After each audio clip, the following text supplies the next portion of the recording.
João começa dizendo: filhinhos, estas coisas vos escrevo para que não pequeis. Todavia, se alguém pecar, temos advogado junto ao Pai, Jesus Cristo justo. E ele é a propiciação pelos nossos pecados, e não somente pelos nossos próprios, mas ainda pelos do mundo inteiro. João tinha dito no verso 10, no verso anterior, que se dissermos que não temos cometido pecado, fazemos de Deus mentiroso e sua palavra não está em nós.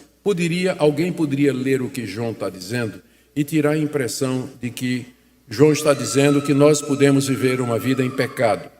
E que já que Cristo perdoa, já que Deus nos perdoa em Cristo, pecado é uma coisa irrelevante. Então ele começa o capítulo 2 dizendo: não se engane, essas coisas eu escrevi não para que vocês tivessem ou se sentissem à vontade para pecar, mas eu escrevi essas coisas para que vocês não pequem. Em outras palavras, a Bíblia, não só a carta de João, mas toda a Bíblia foi escrita para que nós não pequemos. Às vezes as pessoas usam o exemplo de Davi, que pecou, para dizer: olha, se Davi pecou e era amigo de Deus, eu também posso pecar. O exemplo de Moisés, que desobedeceu a Deus, ferindo a rocha quando era para falar na rocha, e outros homens de Deus cujas vidas foram maculadas pelo pecado, estão na Bíblia. Mas esses exemplos não estão lá para dar a você segurança quando você peca. Na verdade, estão lá para que vocês não pequem. A Bíblia foi escrita para nos dar orientações para que nós não pequemos. Filhinhos, estas coisas vos escrevo para que vocês não pequem. Esse é o alvo de Deus, esse é o propósito de Deus para nós, que nós vivamos uma vida onde o pecado não é necessário, onde o pecado não seja comum, normal, como a ilustração que eu usei aqui para as crianças. Se o pecado acontecer, ele deve ser um acidente. Tanto é que João diz em seguida: se todavia alguém pecar. Ele não disse quando alguém pecar. Ele está dizendo se. Ou seja, é possível você viver uma vida nesse mundo em que o pecado não seja alguma coisa que aconteça todo dia. Eu sempre estranhei, e vocês também, aquelas orações onde as pessoas dizem: Senhor Deus, me perdoa a multidão dos meus pecados, perdoa porque eu peco por pensamentos, palavras e obras a cada segundo. Tem alguma coisa errada aí. Cristo não veio morrer na cruz para que eu vivesse uma vida onde o pecado acontece todo minuto, toda hora, em pensamentos, palavras e obras. Essas coisas vos escrevo para que não pequeis. Se alguém pecar, pecado é acidente na vida do crente. Deveria ser acidente na vida do crente. Se alguém pecar, João diz, nós temos quem nos defenda diante de Deus. Porque o pecado provoca a ira de Deus, uma vez que o nosso Deus ele é santo, justo e reto, e ele não pode deixar o pecado passar em branco. Então nós teríamos que ser destruídos pela ira de Deus a cada pecado que nós cometemos. Isso não acontece porque nós temos um defensor, como é dito aqui no final do verso 1. Se alguém pecar, temos um advogado junto ao Pai, Jesus Cristo, o justo. Se alguém pecar, nós temos um advogado junto ao Pai. A palavra advogado aqui é a palavra parácletos, que é traduzida no Evangelho de João como sendo consolador. Jesus, quando diz assim, eu vou mandar um outro consolador, ele usa a palavra parácletos, que significa literalmente alguém que é chamado para estar ao lado de outro, para apoio, companheirismo, consolo. E é isso que Jesus Cristo faz. Ele é o nosso parácletos diante de Deus. Ele se chega ao Pai e nos defende, dizendo, Augustus de fato pecou, mas eu morri por ele. Aqui estão as chagas nas minhas mãos, que provam o sofrimento que eu passei pelo pecado de Augustus. Portanto, Pai, perdoa-o, não o castiga como ele merece. É isso que acontece no céu cada vez que um crente peca. Cristo se apresenta como advogado dele diante do Pai. E a intercessão de Cristo é eficaz pelos seguintes motivos que João coloca aqui. Primeiro, ele é o justo. Nós temos um advogado junto ao Pai, Jesus Cristo, o justo.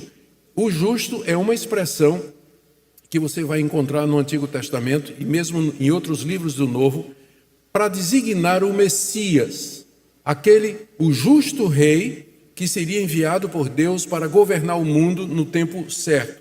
Jesus Cristo é o justo, ele é o Messias, ele é aquele em que se cumpre a promessa que Deus fez a Abraão: em ti serão benditas todas as nações da terra, e no teu descendente as nações serão perdoadas, serão recebidas. Então, ele é o justo, o cumprimento das promessas. Segundo lugar, a intercessão dele é eficaz porque ele é a propiciação pelos nossos pecados. Essa palavra propiciação é uma palavra que é tirada do Antigo Testamento. No Antigo Testamento, você tinha o tabernáculo, que Deus mandou que Moisés fizesse, e na parte mais interior tinha uma arca, uma caixa coberta de ouro, e tinha uma tampa que era chamada de propiciatório. Nessa tampa havia 2 anjos cujas asas se tocavam no meio. E essa arca, ela guardava as tábuas da lei e era colocada na parte mais interior da tenda, onde ninguém podia entrar, a não ser o sumo sacerdote, uma vez por ano, levando sangue de cordeiro, que ele derramava sobre aquela tampa no dia da expiação, ou Yom Kippur, que acontecia uma vez por ano. Todo o povo ficava reunido fora do tabernáculo, ao redor do tabernáculo. O sumo sacerdote sacrificava o animal, entrava com sangue nas mãos e derramava aquele sangue em cima do propiciatório, daquela tampa. Essa palavra propiciatório é a mesma palavra que João está usando aqui. Ele é a propiciação pelos nossos pecados. Em vez de nós levarmos sangue de animal e derramar sobre uma arca, nós confiamos no sangue que foi derramado na cruz do Calvário há 2000 anos atrás, quando Deus ofereceu definitivamente a propiciação pelos nossos pecados no sangue do seu Filho. Cristo é aquele que, por assim dizer, tampa o pecado. Porque o que é que tem dentro da lei, dentro da arca? A lei que nos condena, mas agora ela está coberta com o sangue de Cristo. Ele é o pagamento pelos nossos pecados. Aquilo que a lei condena, o sangue de Cristo purifica. Por isso que é importante você saber se Cristo é o seu advogado. Porque se você pecar, a ira de Deus está sobre você, porque Deus é santo, justo e verdadeiro. Você precisa saber se você tem Cristo lhe defendendo, porque isso vai garantir a você a vida eterna. Caso contrário, você vai ter que pagar com a sua vida eternamente no inferno toda a culpa contra Deus. O sacrifício de Cristo, a intercessão dele é eficiente em terceiro lugar, primeiro porque ele é o justo, segundo porque é a propiciação pelos nossos pecados, por isso ele pode interceder e obter perdão de Deus em nosso favor, e terceiro porque a propiciação que ele fez é tão poderosa que se o mundo inteiro tivesse sido chamado por Deus, haveria perdão no sangue de Cristo, como ele diz aqui, que ele é a propiciação não somente pelos nossos pecados, mas pelos do mundo inteiro. Não significa que o mundo inteiro vai ser salvo, significa que há poder suficiente no sangue de Cristo, para que se o mundo inteiro se arrependesse e cresce, seria perdoado. Ou como nós dizemos na teologia reformada, o sangue, a morte de Cristo, ela é suficiente para salvar o mundo, mas eficiente apenas para os que creem, apenas para aqueles que são de Deus, porque nem todos serão alcançados pelos benefícios do que Cristo fez na cruz do Calvário. E aí vem a pergunta: como é que você sabe que você é um deles? Como é que eu sei que Cristo intercede por mim quando o pecado vem na minha vida e eu me arrependo e peço perdão a Deus? João responde dizendo aqui no verso 3 em diante, como é que nós sabemos que Cristo de fato é aquele que Cristo intercede por mim? Ele traz algumas consequências do que ele acabou de ler a partir do verso 3. Veja só, a partir do verso 3. Nós sabemos que o temos conhecido por isso. Entendeu? Depois dele fazer a exposição de que se pecar, nós temos um advogado dentre nós, a pergunta é: como é que eu sei que ele intercede por mim? Resposta: nós sabemos que o temos conhecido, ou seja, que ele é o meu advogado e que eu sou defendido por ele, se guardamos os seus mandamentos. É assim que eu sei que Cristo é o meu advogado e que Ele intercede por mim lá no céu. Eu não estou vendo Ele fazendo isso. Eu não estou vendo Cristo intercedendo por mim. Mas como é que eu sei aqui na terra que Ele está fazendo isso por mim? Se eu guardo os mandamentos dEle. Se eu ando nos caminhos de Cristo. Se eu vivo de acordo com aquilo que Ele ensinou, especialmente o mandamento do amor, que foi o mandamento mais destacado pelo Senhor Jesus, de acordo com o evangelho que João escreveu. Daí, algumas consequências acontecem que João coloca como um teste, não só para a igreja, mas para conhecer também os falsos mestres. Aquele que diz, estou no verso 4, eu o conheço e não guardo os seus mandamentos, é mentiroso e nele não está a verdade. Se você diz que você conhece a Cristo e que Cristo é o seu advogado diante do Pai e que você está salvo porque Cristo morreu por você, mas você não anda nos mandamentos de Cristo, você é mentiroso. E a verdade não está em você. E como consequência você vai sofrer a penalidade dos seus pecados, porque Cristo não está advogando em seu favor. Se tivesse advogando em seu favor, você estaria andando nos mandamentos dele. Mas como você não anda, aqui vem a segunda consequência. Aquele que diz que guarda a sua palavra, aquele, entretanto, verso 5, que guarda a sua palavra, nele verdadeiramente tem sido aperfeiçoado o amor de Deus. Nisto nós sabemos que estamos em Cristo. Se você guarda a palavra de Cristo, João diz aqui, verdadeiramente em você tem sido aperfeiçoado o amor de Deus. O amor de Deus, Deus em seu amor, pretendeu desde a fundação do mundo, desde antes da fundação do mundo, tirar um povo de entre a humanidade perdida e caída para ser um povo para Ele, para ser um povo que o adorasse. E nisso está o amor de Deus, que mandou seu Filho como propiciação para resgatar esse povo. Se você anda nos caminhos de Cristo, se você obedece a Deus, esse plano amoroso de Deus verdadeiramente tem sido aperfeiçoado na sua vida. Ou usando as palavras de João, se guardamos os mandamentos dele, em nós o amor dele tem sido aperfeiçoado. Quer dizer, o amor de Deus alcançou o seu cumprimento, a sua plenitude, a sua finalidade. A finalidade de Deus é que nós vivamos uma vida de acordo com sua vontade. Se pecar, nós temos um advogado junto ao Pai. É nisso que está o amor de Deus. Não está em bens materiais, embora ele possa fazer isso, prosperidade financeira, embora ele possa fazer isso, mas a expressão maior do amor de Deus é quando ele resgata pecadores como você e como eu, por causa da intercessão do seu Filho Jesus Cristo, que é o pagamento pelos nossos pecados. E nisso você sabe que você é de Deus, e em você o amor de Deus tem sido aperfeiçoado. Eu estou seguindo o raciocínio de João. O raciocínio de João é como uma espiral crescente, não é? Um pensamento vai puxando o outro e ele vai expandindo, e não é linear como o apóstolo Paulo, mas vocês vão ver que ele sempre está voltando ao mesmo assunto, entrando por um... Ele pega um gancho e começa um outro assunto, você pensa que está fora, mas não está, e vai crescendo, e é uma maneira muito boa de aprendizado, e é um estilo próprio. Ele termina dizendo no verso 6, um chamado à coerência para os cristãos. Aquele que diz que permanece nele... É isso que todo cristão diz, não é verdade? Eu estou em Cristo, Cristo é o meu Salvador. Aquele que diz que permanece nele, esse também deve andar como ele andou. Como é que Cristo andou aqui nesse mundo? Uma vez ele disse, minha comida e minha bebida consistem em fazer a vontade de meu Pai que está nos céus. Se você diz que conhece a Jesus e que Jesus é o seu advogado diante de Deus, você deve andar como ele andou. Se você professa ser cristão, se você diz que conhece a Deus, que você crê no Evangelho, mas você anda fora dos caminhos de Deus, não se engane. Você está iludindo só a você mesmo. A sua declaração é mentirosa, ela não é verdadeira.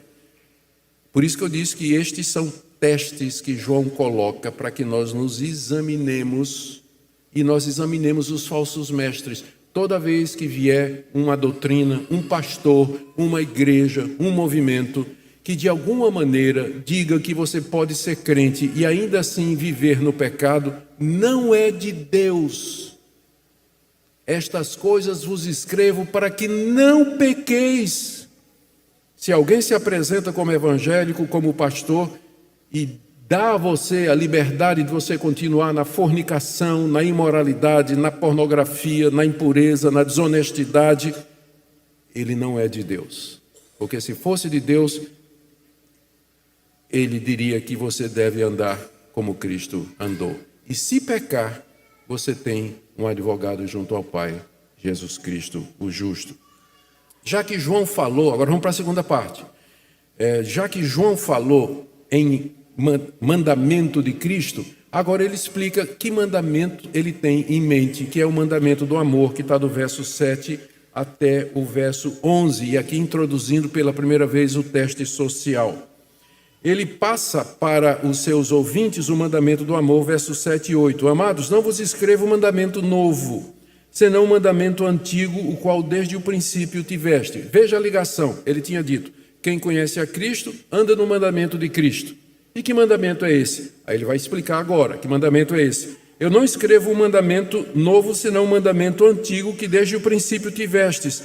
E este mandamento antigo é a palavra que ouvistes. Todavia vos escrevo um novo mandamento, aquilo que é verdadeiro nele e em vós, porque as trevas se vão dissipando e a verdadeira luz já brilha. O mandamento aqui é o mandamento do amar, de nos amarmos uns aos outros, de amar o irmão.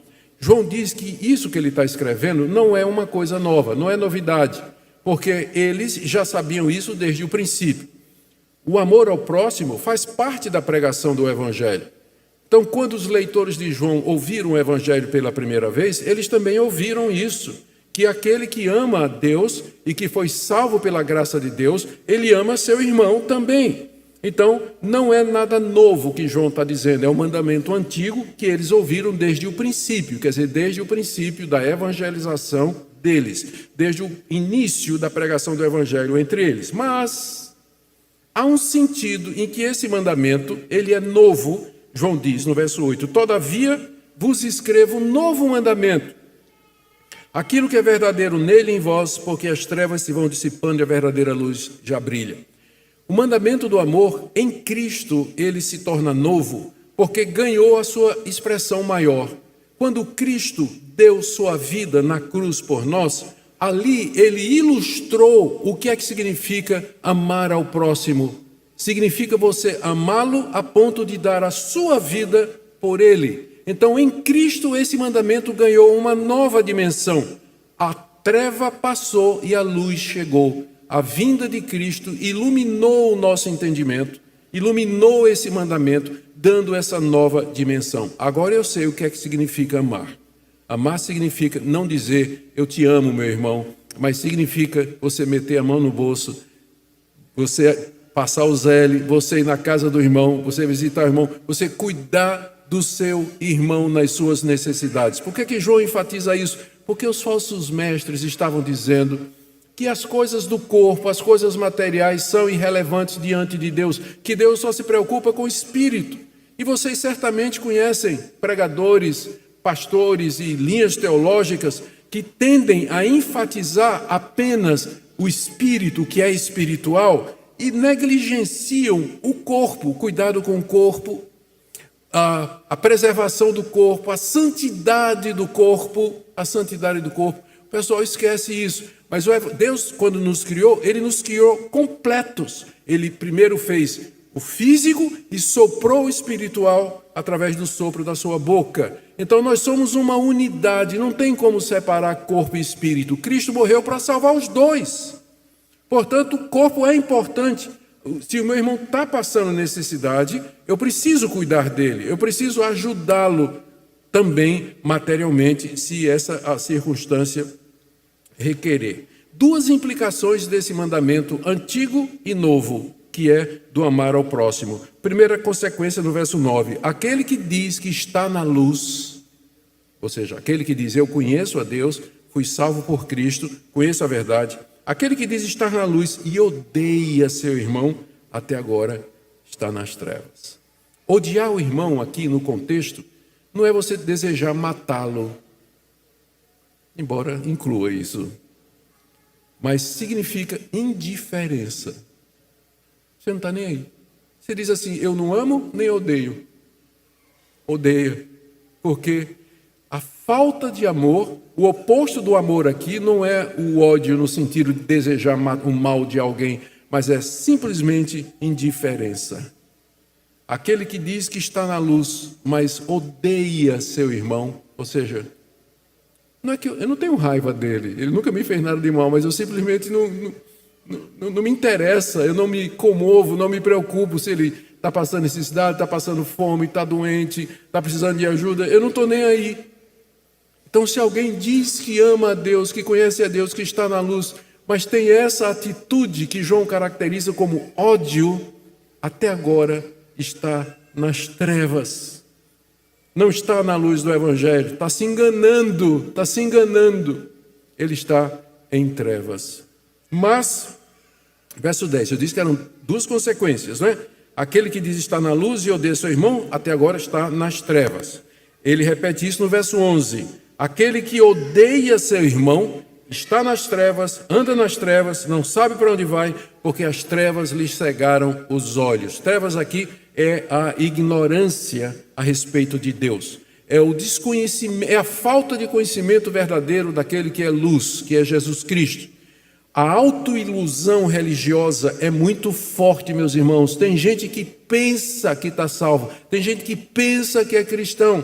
Ele não consegue fazer uma análise da vida dele, ele não consegue perceber onde ele está, exatamente porque as trevas cegaram os seus olhos. Um dos efeitos, dos piores efeitos do pecado, é o que a gente chama pecado, é o efeito noutético. O pecado não somente nos abala moralmente, mas ele afeta a nossa capacidade de conhecer, de pensar, ele afeta a nossa consciência, nossa capacidade de autoanálise. Então é possível alguém pensar que é crente quando ele não é. Por isso que a Bíblia está cheia de testes objetivos e externos para saber se uma pessoa é de Deus ou não.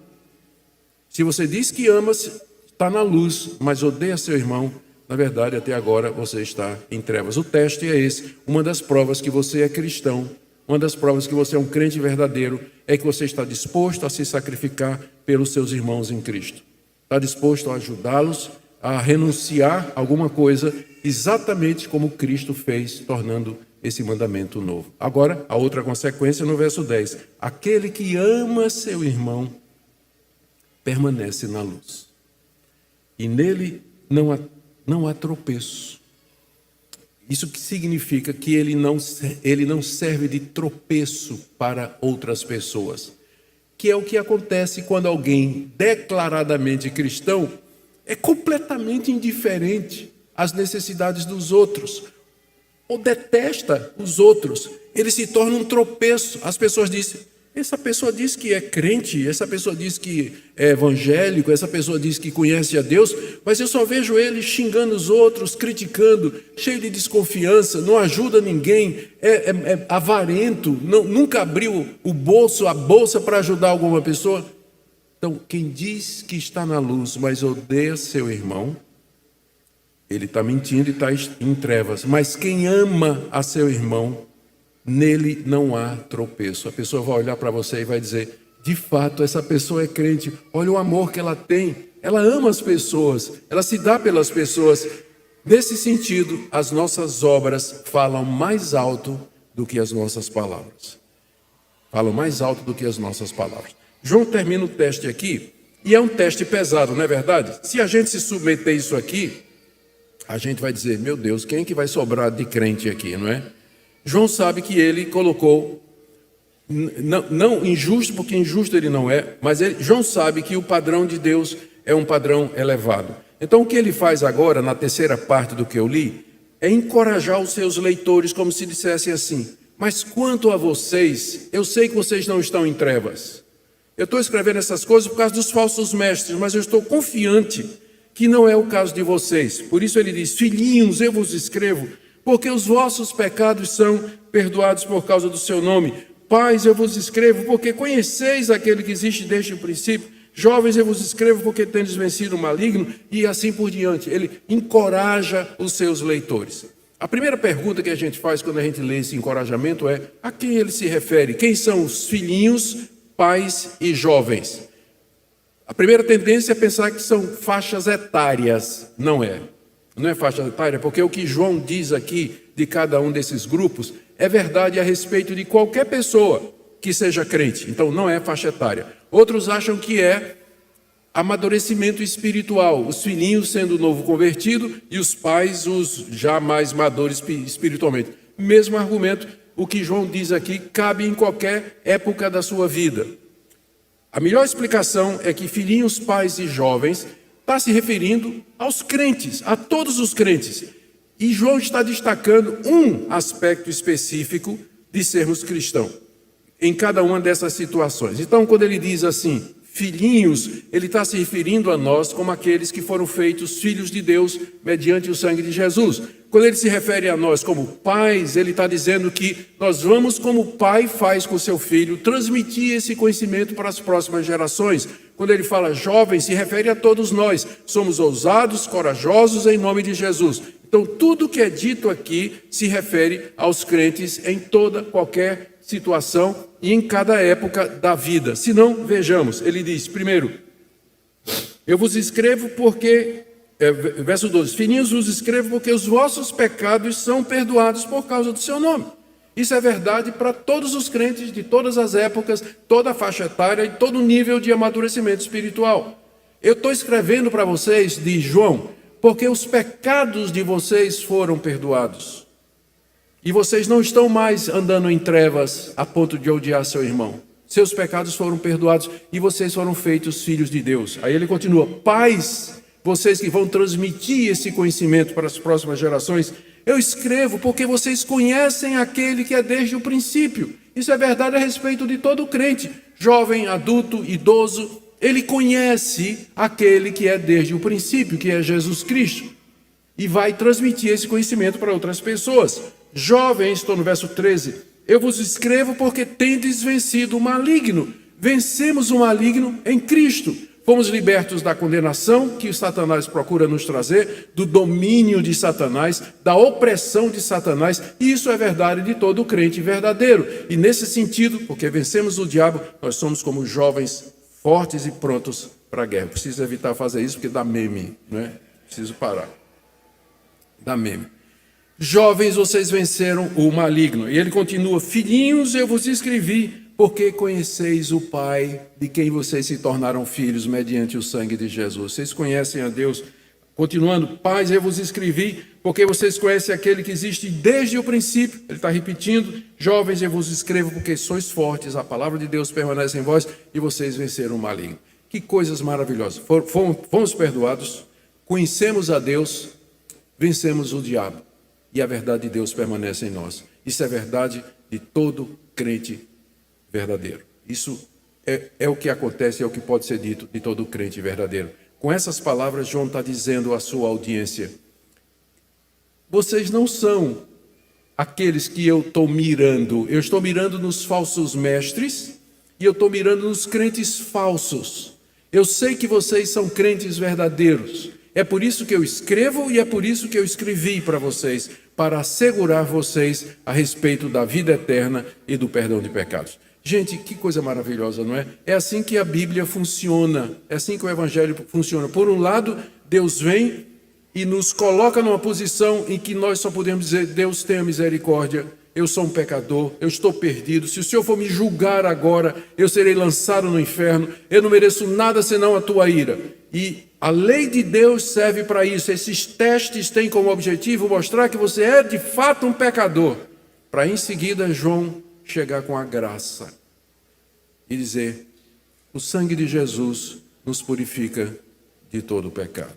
Temos um advogado junto ao Pai, que é Jesus Cristo o justo. Se tão somente você crer nele, que ele veio em carne e que ele é o Filho de Deus e que morreu na cruz por nós. Esse é o Evangelho de Cristo. Em 1 João 2:1, encontramos uma declaração poderosa. Meus filhinhos, escrevo-vos estas coisas para que não pequeis. E se alguém pecar, temos um advogado para com o Pai, Jesus Cristo, o justo. Aqui João nos lembra de que, apesar da possibilidade do pecado, temos um defensor. O que isso realmente significa para nós como crentes? O termo advogado sugere alguém que intercede, que se coloca entre nós e as acusações que podem ser levantadas contra nós. E, como sabemos, o diabo é o grande acusador. Em Apocalipse 12:10, ele é descrito como aquele que acusa os irmãos diante de nosso Deus, dia e noite. É nesse cenário que devemos entender o papel de Jesus. Ele se apresenta diante do Pai como nosso advogado, oferecendo a sua própria justiça em nosso lugar. Quando colocamos nossa fé nele, somos justificados, ou seja, declarados justos aos olhos de Deus. Essa verdade é um alicerce inabalável sobre o qual nossa salvação se fundamenta. Não somos justificados por nossas obras, mas pela fé na obra perfeita de Cristo. Portanto, quando olhamos para Ele, encontramos não apenas perdão, mas também um defensor que entende nossas fraquezas e limitações. Porém, essa advertência não deve nos levar a um sentimento de complacência. O fato de termos um advogado não nos dá licença para pecar. Em Romanos 6:1, Paulo nos questiona: continuaremos no pecado para que a graça abunde? De maneira nenhuma. A compreensão do ministério de Cristo como nosso advogado deve, ao contrário, nos conduzir a uma vida de santidade. Não devemos nos servir da graça como uma desculpa para uma vida de pecado. Ao conhecer o amor e a justiça de Deus, somos convocados a viver de acordo com seus mandamentos. Além disso, devemos lembrar que Jesus não é um advogado comum.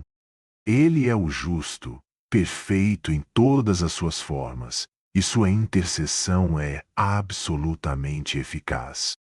Em Hebreus 7:25 diz que ele é capaz de salvar completamente os que por ele se chegam a Deus, pois vive sempre para interceder por eles. Isso nos traz uma segurança imensa ao nos aproximarmos de Deus. Sabemos que não estamos sozinhos. Jesus está sempre presente intercedendo por nós, apresentando o seu sacrifício como garantia de perdão e justiça.